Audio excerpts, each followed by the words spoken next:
زيزو؟ وزيزو يرد.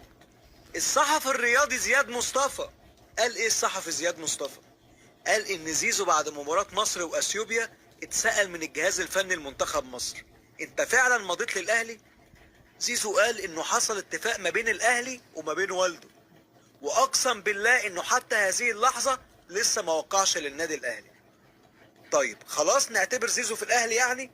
بنسبة 95% ايوه. كابتن مصطفى زيزو ووالد احمد سيد زيزو قعد مع الكابتن محمود الخطيب بنفسه واتفقوا على كل حاجة، وزيزو مستني اي حد من نادي الزمالك يتحرك قبل ما يبقى لاعب في النادي الاهلي بشكل رسمي.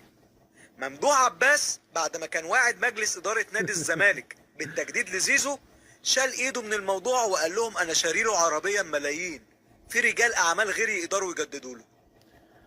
والكابتن محمود الخطيب بيستميت على صفقة زيزو، عايز زيزو بأي شكل من الأشكال عشان يصالح بيه جماهير الأهلي اللي زعلانة من قرار الانسحاب في مباراة الزمالك. زيزو غير صورته على انستجرام بعد ما كان حاطط صورته بتيشيرت الزمالك، غير الصورة وخلاها بتيشيرت منتخب مصر، وطبعا احنا عارفين الباقي. قريب جدا هيغير صورته بقميص المنتخب وهيخليها بقميص الأهلي. لو زملكاوي قول لنا العيب على زيزو ولا على الإدارة؟ صلي على محمد. قول لنا زيزو هيفرق مع الاهلي ولا مش هيكون اضافه للفريق؟ هنستناكوا في التعليقات.